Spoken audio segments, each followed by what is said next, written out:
Imagine waking up tomorrow and you find out the price of a brand new luxury car just dropped by like 99% overnight. Oh, man. You'd expect everyone on your block to suddenly have three of them sitting in their driveway. Right, exactly. Well, that exact economic collapse, that huge price drop, just happened to artificial intelligence. It really did. It's kind of staggering to even think about. Yeah, I mean, GPT-4 level intelligence, which is the kind of digital brain power that totally blew our minds just a couple of years ago, is suddenly 100 times cheaper. 100 times, yeah. But, and this is the crazy part, instead of saving money, the tech industry is actually spending way more on compute than they ever have before. What's fascinating here is that it's one of the most interesting economic paradoxes in modern technology. We basically made the absolute cutting edge practically free. Right. And in response, we just immediately invented new ways to burn through massive amounts of computational power. And understanding exactly how and, why that paradox is happening, that is our mission today on this deep dive. Because if you want to cut through the daily noise for yourself and figure out where this tech is actually going, you have to look at the underlying mechanics. You really do. You can't just read the headlines. Exactly. So today, we have this phenomenal cheat sheet to help us do exactly that. It's the 2025 year-end edition report from Artificial Analysis. Oh, which is just an incredible resource. It really is. Yeah, Artificial Analysis, which is driven by its founders, Micah Hillsmith and George Cameron, they're an independent benchmarking provider. So they aren't, some lab trying to sell you API credits or a monthly subscription. They don't have a horse in the race, basically. Right. They run millions of evaluations, everything from hourly technical tests to these massive crowdsourced arenas, just to see what these AI systems actually do under real pressure. So it's hard data, not just marketing spin. Exactly. Hard data. Okay, let's unpack this, because the data they are showing for the end of 2025 reveals a landscape that has just completely transformed. Totally unrecognizable from a year ago. Right. And I want to jump straight into the biggest shift they highlight, because it completely shatters a narrative we were all hearing like just a few months ago. Do you remember that whole rumor that AI progress was hitting a brick wall? Oh, absolutely. I mean, the dominant anxiety was that the industry had basically consumed all the high-quality text on the internet. Right, the data wall. Yeah, the data wall. The theory was that without fresh human data to train on, the rapid leaps in intelligence we saw in 2023 and 2024 would just plateau. People were saying scaling laws were dead. They were, but this report comes out swinging. It proves those rumors were just wildly off base. The progress didn't stop at all. No, it mutated into something different. Exactly, it mutated, and you can see it most clearly in software engineering. Like, look at how code was written at the start of 2025. You'd have a developer copy-pasting a broken script into a chatbot, asking it to find a bug, and then pasting the fix back into their editor. Just a really fast back and forth ping pong match. Exactly, ping pong. But by the end of 2025, that workflow is basically a relic. It really is. Yeah. I mean, the standard now is managing autonomous agents. Yes. Developers are now handing an AI this really complex goal, hitting go and walking away while the agent works autonomously for like several minutes at a time. Right. It's opening files, testing code, rewriting it all on its own. Yeah. And the report predicts that 2026 is going to be the year of agents for everything else. But I need your help unpacking the mechanics here. Sure. Because going from a quick text response to a system that can work independently for 5 whole minutes, that feels like a massive leap. It is a massive leap. Sounds like we've gone from hiring a high school intern who needs constant step-by-step instructions for every single query to hiring a seasoned manager you can just hand a project to for the afternoon. Like a really good way to put it. But does this shift to, multi-turn agentic tasks mean these models are actually thinking differently than they were a year ago? Or is it just a wrapper? Oh, no, it is a fundamentally different mechanism under the hood. Yeah. To understand why, we have to look at this new class of technology called reasoning models. Okay, reasoning models. Yeah. In early 2025, OpenAI's O1 model was the real pioneer here. But by the end of the year, virtually every major lab had developed their own reasoning models. Wow. And if you look at the Artificial Analysis Intelligence Index today, those models completely dominate the leaderboard. Okay, but what does reasoning actually mean for the machine? Because standard models were already, pretty smart. Well, standard models, the ones we use for those quick ping pong workflows, they're highly advanced pattern matchers. Okay. You give them a prompt, and they immediately predict the next most statistically likely word based on their training. They don't pause. They don't reflect. It's pure instinct. Like a reflex. You ask a question and the answer just spills out. Precisely. But reasoning models utilize a completely different training method. They heavily rely on reinforcement learning to basically think before they speak. Think before they speak. Okay. Yeah, when you give them a complex task, they don't just spit out the first likely answer. They pause, and they generate this hidden chain of thought. So what is actually happening during that pause? Like mechanically? Think of it like a computer playing chess. Okay. A standard model looks at the board and just plays the move that historically looks best in that exact position. But a reasoning model uses something akin to a tree search. A tree search. Right. It internally says, if I move my knight here, what are the next 3 moves my opponent might make? And what if I move my bishop instead? Oh, wow. Yeah, it explores multiple potential pathways, it evaluates the likelihood of success for each, spots its own logical errors, and then self-corrects before it ever shows you an output. So it's essentially sitting there arguing with itself behind the scenes. Yes, exactly. Like testing out dozens of dead ends, realizing they are dead ends, backing up and trying a new path until it finds a solution that actually works. Exactly. And that hidden trial and error process is called test time compute. Test time compute. Right, because you are spending computational power not just to train the model initially, but during the actual generation of the answer. That makes a lot of sense. And this is why the transition matters so deeply for you, the listener. Because when a system can evaluate its own work and self-correct over time, it essentially graduates from being a passive tool to an active coworker. Okay, but this is where I get tripped up, though. Oh. Yeah, if we are suddenly handing these AI systems massive, multi-minute tasks, I mean, if they're sitting there playing a million games of chess against themselves in the background, exploring all those branches and dead ends, Yeah. the computing power required for that must be astronomical. How are we not just bankrupting the entire tech sector right now? Right. And this is exactly what leads us to the second massive trend in the report. And it's the answer to your question. The baseline cost of intelligence hasn't just dropped, it has effectively collapsed. And this brings us back to that 99% price drop I mentioned at the very start of the show. Exactly. Because the report states that GPT-4 level intelligence, which was the gold standard just a blink ago, is now 100 times cheaper to run. A 100x reduction. It's wild. I just don't understand how an industry scales costs down that violently and survives. Did computing hardware just get that much cheaper to make? Well, hardware is only a third of the story. Really? Yeah. The report breaks its cost collapse down into 3 specific pillars. You've got algorithmic architecture, software efficiency, and finally, hardware. Okay, let's start with architecture then. Sure. So about a tenth of that cost reduction came from smaller models utilizing something called sparsity. Sparsity. Okay, I hear developers throw the word sparsity around all the time, usually just to sound smart at parties. Right. It's a great buzzword. But what does a sparse model actually look like physically compared to an older one? Well, in older dense models, every time you asked a question, whether it was about like quantum physics or just translating a menu, the entire brain of the model had to light up. The whole thing. Every single parameter, all billions of them performed a calculation. It is incredibly inefficient. Right. So sparsity is achieved through a brilliant architectural trick called a mixture of experts. Okay, so instead of lighting up the whole brain, you were just routing the question to a specific part. Exactly. You have a central routing network.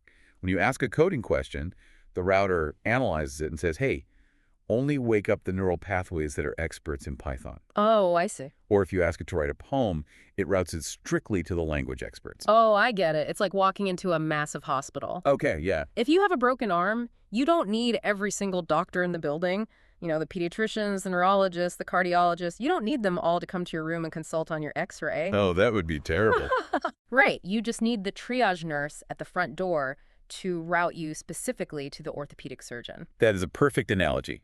The triage nurse is the router, and the orthopedic surgeon is the activated expert parameter. Makes total sense. By only activating a fraction of the network for any given prompt, the raw computational power required just drops massively and without sacrificing the quality of the answer. Wow.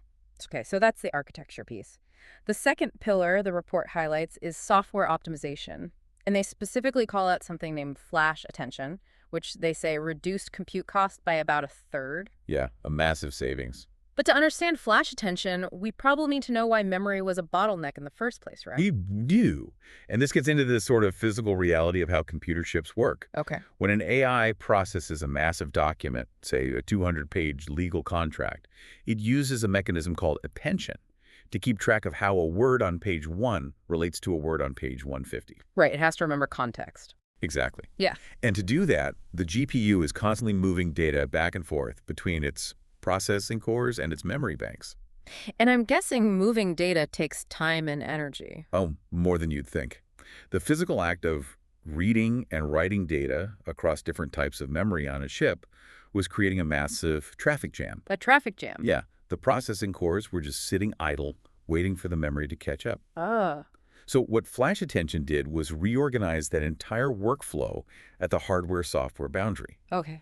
It allowed the AI to calculate that attention using the absolute fastest, closest memory on the chip, dramatically reducing the need to shuffle data back and forth. So if the old way was like trying to speed read a textbook by constantly flipping to the glossary at the back of the book every time you saw a new word, Yeah, exactly. then flash attention is like somehow holding the entire glossary in your short-term working memory so you never have to turn the page at all. Exactly. That's it. It made processing massive amounts of text incredibly fast and cheap.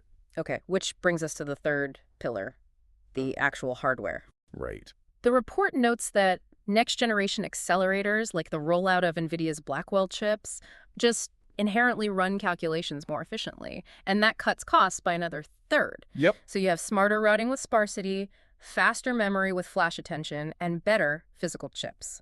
The cost plummets by 100x.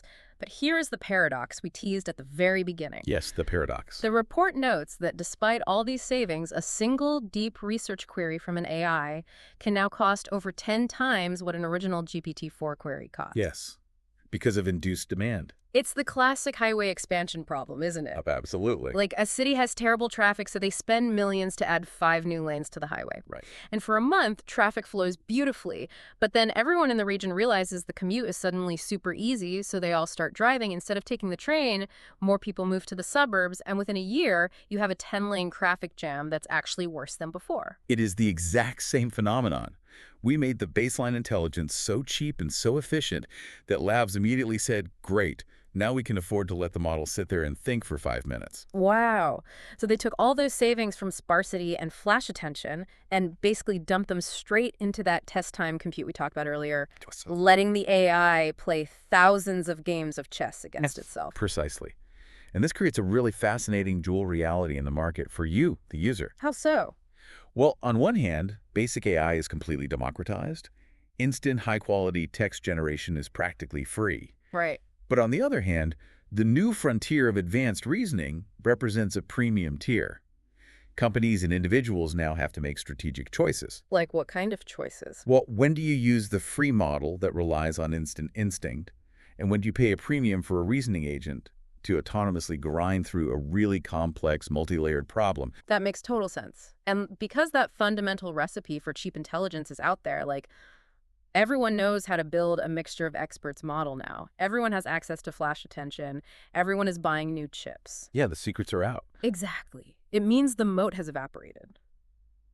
Which leads us to the final and perhaps most consequential takeaway from the artificial analysis report: the total shattering of the AI monopoly. Yeah, a lot of analysts predicted that 2025 would be a year of consolidation. Really? Yeah, that the biggest players with the most money would simply buy up all the talent and freeze everyone else out. But the data shows the exact opposite happened. The landscape diversified wildly. Yeah, looking at the Artificial Analysis Intelligence Index, their version 4.0 leaderboard is just wild. It's crazy. First of all, the tests they have to use now just to find out where these models fail are insane. They have benchmarks literally called Humanity's Last Exam and GPQA Diamond. Yeah, which is essentially PhD-level physics and chemistry. Right. But when you look at who is actually passing them, yes, OpenAI started and ended 2025 with the most capable model. But their lead is razor-thin now. The frontier is fiercely contested. I mean, the usual suspects are there: OpenAI, Anthropic, Google, and Elon Musk's xAI. Sure. But what really stands out in the 2025 data is the massive, undeniable surge from Chinese labs. This was a huge shock to me. The report explicitly highlights companies like DeepSeek, Tencent, Baidu, and ByteDance pushing right up to the absolute frontier of reasoning and intelligence. Yeah, right up to the edge. And they are doing it with incredible efficiency. But at the exact same time, the report notes a glaring absence: Meta. Yes, the silence from Meta has been one of the biggest mysteries of the year. Here's where it gets really interesting, because for a long time, Meta was the undisputed champion of open source AI. Absolutely. They were flooding the zone, giving away incredibly powerful models for free and forcing everyone else to adapt. Yeah. But according to this report, Meta restructured their AI divisions and hasn't released a major new model since April 2025. Meanwhile, Chinese companies and Google are flooding the market. So looking at this landscape, the idea that AI is just a two-horse race between OpenAI and Anthropic is completely dead, isn't it? Completely dead. And we need to connect this to the broader picture of the global supply chain. Because for a brief window, it looked like one or two Western labs might become the undisputed gatekeepers of artificial reasoning. Right, like they would control everything. Exactly. They would control the pricing, the capabilities, and the guardrails for the entire world. But that is clearly no longer the case. And why does that diversification matter so much for the person listening to this right now? Because it shifts the power dynamics back to you. Oh, sir. When you have brilliant labs across the US, Europe, and China locked in a hyper-competitive race, margins get crushed. Ah, I see. That's why we are seeing costs plummet and capabilities soar. You are entering an era of absolute abundance. You won't be locked into a single ecosystem, paying whatever price a monopoly dictates. And this intense, fragmented competition is also pushing the technology out of the text box entirely. Right. Because if everyone can generate great text, you have to compete somewhere else. The report outlines how this race drove massive breakthroughs in multimedia AI in 2025. Yes. 2025 was the year we moved past the novelty phase of AI video and images. Artificial analysis marks it as the year these modalities reached mainstream viability. They specifically spotlight Google's Gemini 2.5 Flash, which has that great internal nickname, Nano Banana. Yeah, great name. But what they point out is that it delivered a genuine step change in quality. Like, we aren't talking about generating weird, glitchy fever dreams where people have 7 fingers anymore. Right, thankfully. We are talking about highly precise image editing, flawless video generation, and native visual understanding. And if we tie this back to our very first point about autonomous agents, the implications are profound. Really? How so? Well, when intelligence is practically free, when a model can reason its way through dead ends, and when it can natively see a video or hear a voice without translating it into text first, the interface changes. What do you mean by the interface changing? Think about how you use AI today. You stop what you were doing, you open a browser tab, you go to a chatbot website, and you type a question. Right. It is a destination. Exactly. But with multimodal agents, AI ceases to be a destination. Yeah. It integrates natively into the operating system of your device, and by extension, your life. Wow. It can watch the video feed of your screen, listen to you speak a command, reason through the steps required, and actually execute the clicks across your various applications. It's the difference between walking to a library to look something up in an encyclopedia versus having a smartphone in your pocket. The friction just completely vanishes. Precisely. And the removal of that friction, combined with the ability for the machine to reason autonomously, is what makes the immediate future so incredibly unpredictable. Man, so let's bring all these threads together. If you are listening to this, you are no longer standing in a wind tunnel of tech hype. Right. You now have the actual ground-level blueprints of the AI market as we head deep into 2026. You know that progress didn't stall. It shifted from fast text generation to multi-minute autonomous reasoning. Yep. You know, the underlying cost of intelligence fell by a staggering 100x because of architectural breakthroughs like sparsity and hardware-level memory tricks like flash attention. Exactly. And you know that the monopoly is broken, with a fiercely competitive, multimodal global race driving AI natively into every device we use. Yeah, you have the structural mechanics now. You can watch the news cycle and actually understand the economic and technical forces driving the headlines. Yeah. But I want to leave you with one final thought, something to deeply consider as you look at your own career and your daily routine. Okay. We talked about how in just a single year, the entire profession of software engineering was upended. It went from humans writing the code to humans managing the AI agents that write the code. A total paradigm shift in daily work. Exactly. So my question to you is this. If the artificial analysis report is right, and 2026 truly becomes the year of agents for everything else. What happens when that exact same autonomous model is applied to your specific job tomorrow? Wow. How will you adapt when your primary everyday value shifts from actually doing the work to managing the intelligence that does the work for you? It's a huge question, and it's one we are all going to have to answer sooner than we think. Thanks for taking this deep dive with us today. We'll see you next time.